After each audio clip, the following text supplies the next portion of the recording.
Hello everyone, welcome to Foreigner Farming in the Philippines.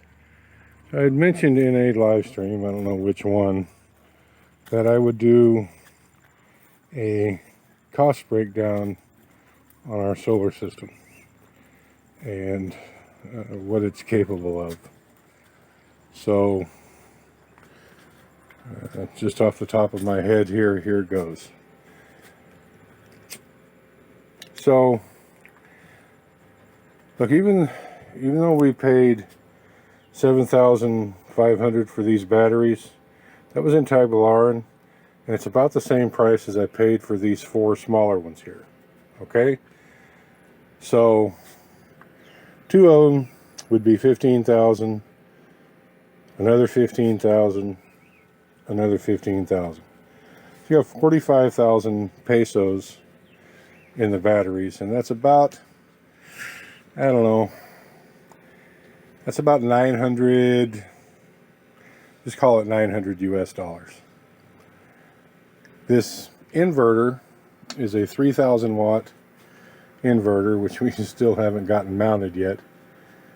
I don't know if you guys noticed in the video that I made when we picked up these batteries in the last panels. At that place, they wanted 35,000 for an inverter just exactly like that one. Now this is a SNAT pure sine wave inverter with charger, but we don't have on-grid power, so we'll never be using the charger. So they wanted 35,000 for one identical to that at the solar place. I paid 13,500 for that one on Lazada. Now that was more than a year ago, so I guess we could just round it around and call it 15K for that inverter. So we're at 45,000 so far for the batteries, 15,000 for the inverter, so we're right at 60,000 pesos for what's in this room. Now the panels, look, I've got a mix match, a mix match, a mixed up batch, however you want to say it, of panels. Total capacity on the system right now is 3,350 watts. So just for argument's sake, to replace what we currently have up there, those new large panels are 550 watts. So 6 of them would give you 3,300 watts. So that's within 50 watts of what we have. So we'd need 6 of those panels to build the system, to rebuild the system that we have. Now those panels were the cheapest that I've been able to find them. And we paid various prices for the other panels that we have, but the panels that we got, those 4 latest panels we got, were 8,500 pesos each. So 6 of them to get to the 3,300 watts. Let's see, 6 times 8 is 48, and 3,000, 6 times 5 is 30, so 3,000, so 51,000 for the panels. So we're at 60 for the batteries and the inverters, and 51 for the panels. So that's 111. Now, probably got, look, I'm not gonna, well, I guess I could throw in my labor as well. So we've got about, to replace this and put it all up, would be about 4 man days, Filipino wise, and just call that 4,000 pesos. So, where am I at here? 60 and 51 So 111 plus 4,000, 115,000. And I'm going to end up with 2 of these controllers. And these are 1,500 pesos delivered. So 115,000 plus another 3,000, 118,000. The wiring, the terminal connectors and the wiring. Now look, you can go a lot fancier than what I did. They have specialized things that are specialized for solar application. These are just regular old off-the-shelf battery clamps. Some of this wire, I bought this wire especially for the solar, and this green and white and black is just wire that I had. So to replace all this wire, and the wire is not cheap because it has to be of a certain size, and we use quite a bit of it, more than what you would think. So we're at 114,000, and 4,000 for the labor, 118,000. And I'm going to put a value on that cable, on the electrical wire, because it's all up on the roof, and it's all coming into the battery room. That was expensive. I would say 10,000 pesos worth of electrical wire. So just for argument's sake, let's say 130,000 pesos is what it would cost to replace this system that we have. 130,000 pesos is about excuse me, 2,600 US dollars. And basic rule of thumb, because you different locations in the Philippines, you're going to have a little bit different prices, a little bit different labor costs. So between 2,500 and 3,000 US dollars is what our system cost us. Now, what's it capable of? All right, well, right now, I don't have the last string of panels hooked up because we don't have the controller for it yet. But right now, I'm running the water pump and the refrigerator. There's 2 fans going in the house, and it's charging all our gadgets. And it's maintaining. It's holding a steady. It's holding a steady voltage. Doing that because the system right now is putting out 800. It's dropping. These clouds are going over. It was putting out about 1,000 watts, and that's pretty typical. I've seen it as high as 1,200 watts on a sunny day, and I think that's probably 2,500 is because you get some loss from transmission, the controller, all that. You get a little bit of loss. Just because you've got 3,000 watts worth of panels doesn't mean you're going to get 3,000 watts of power into your battery. Different kinds of controllers take different amounts. You lose about, depending on your inverter, you lose 5 or 10% there. So usable, best scenario for the system that we're going to have when it's all up and running is probably about 2,300 watts. Now, what can you do with 2,300 watts? Well, we can basically run this inverter. Will run all the appliances that we currently have.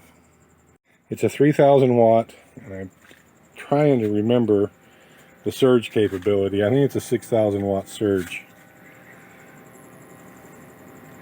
but it doesn't say.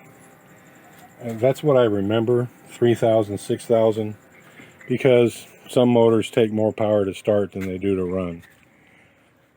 So with all the panels hooked up on a decently sunny day, we could run our refrigerator, our freezer, the well pump, all our gadgets, all our fans, and it would recharge the batteries as well. But that would have to be a really bright sunny day to do battery recharging as well. But it will run all the stuff that we have on the system that we've got during the daytime when the sun is shining. Now, so you take that $2,500 to $3,000 US. That's for the system we have. We can't run much overnight on these batteries, even though it looks like it's a bunch of batteries, and depending on how you look at it, it is a bunch of batteries. 480 and 300, 780 amp hours of reserve, creeping up on a kilowatt there of reserve amperage, but those batteries would run everything that we've got for about 45 minutes, and then they'd be stone cold dead. So you can't utilize your power at night, and wind is just I know several people that have tried to augment their solar systems with wind. It just doesn't seem to work. Nothing like you would think. So the $2,500 to $3,000 for the system that we've got, if we wanted to be able to run air conditioning at night, one air conditioner, we would have to basically double this battery bank. And if we wanted to run an air conditioner and the refrigerator overnight, we would have to triple it. So basically fill up the rest of this wall and around that little corner there with batteries. And that having that inverter mounted and more batteries here would take at least 3 times the batteries that we have to run an air conditioner and a refrigerator overnight.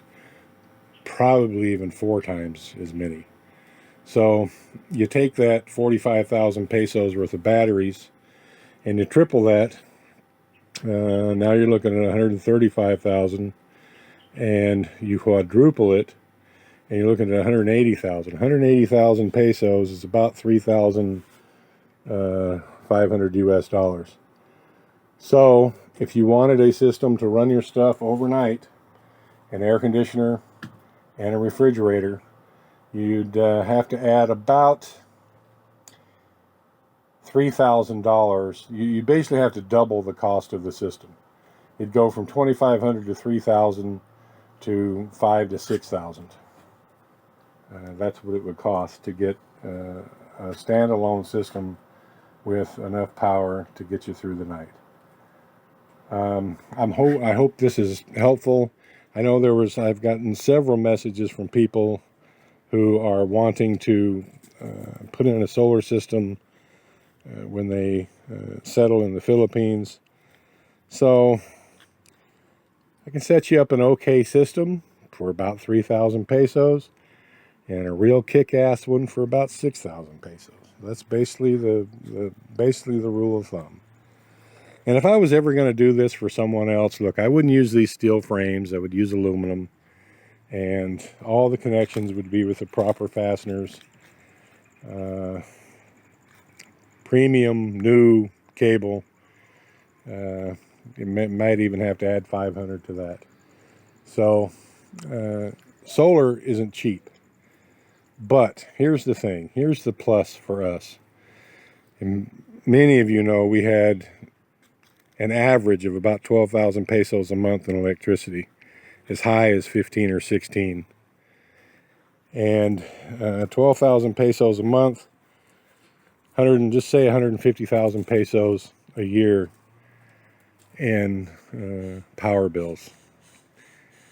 So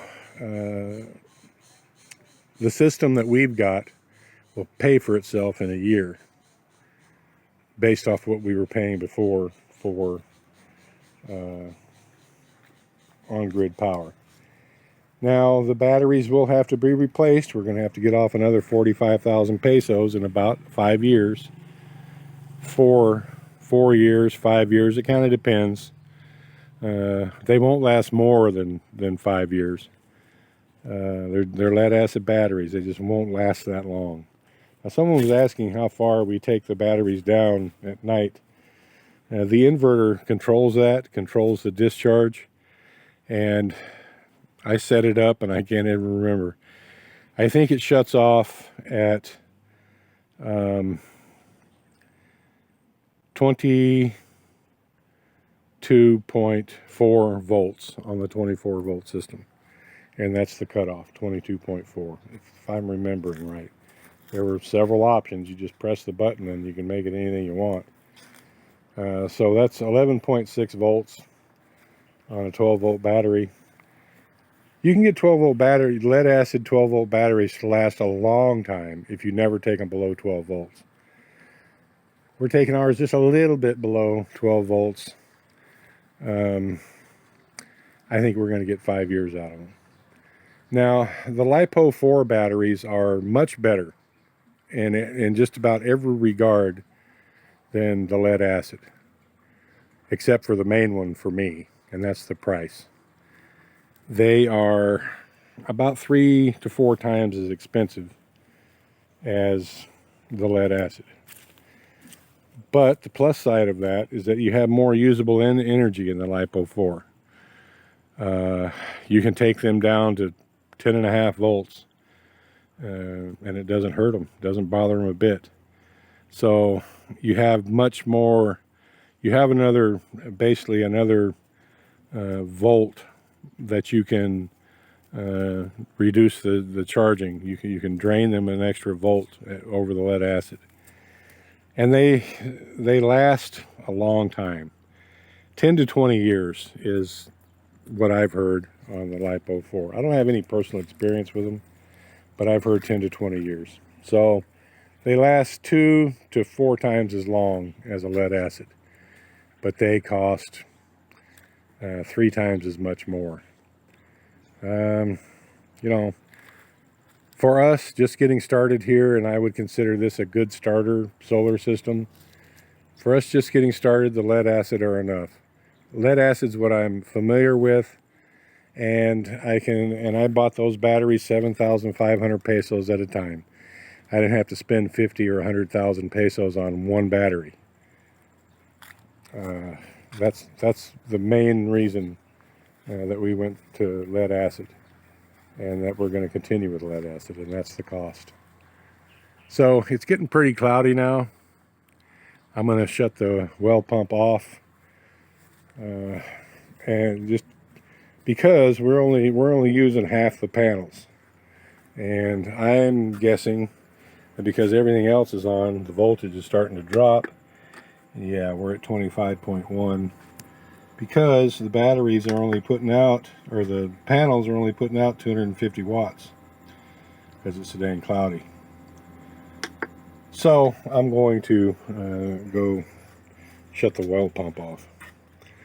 So I hope this information helps. If you guys have any more questions, go ahead and ask them. I don't know if I'm going to be able to answer them.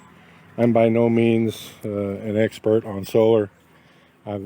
What I know about solar systems is what I've learned by building one. You know, there was something that I forgot to mention when I was talking about increasing your battery bank to get heavy load items through the night.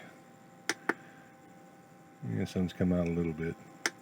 So the system we've got will meet all our electrical needs and recharge these batteries on a little over 3,000 watts worth of batteries.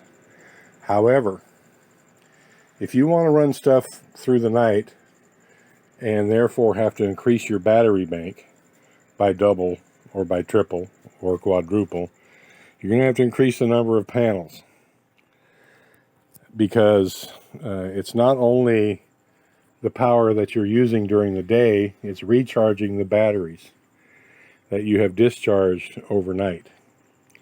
So if you want to run things through the night, and things that pull a sizable load, like a 0.5 horsepower, 3/4 horsepower, 1 horsepower air conditioner, and a fan or two and a refrigerator, you're going to have another 3,000 watts worth of panels to recharge the extra batteries that you have. So if you want something that'll run aircon through the night with enough batteries to get it through the night, and then enough panels to charge them, recharge those batteries during the day, you're probably looking at right around $8,500 US rather than the 6,000. Because you're going to need at least 5,000 more watts worth of panels. And when you start getting into that range, you probably should get into something that I don't know that much about, which is go to 48 volts. Because you're running a lot of wire. But that's a can of worms I'm not going to open up right at the moment. This 24 volt system we have suits our needs, and it works for us. And it doesn't need to be any bigger. We can run everything electrical we have off of it, and we're more than pleased with it. So I hope that that clarifies things a little bit. Thank you, everyone. Please like, comment, share, and subscribe.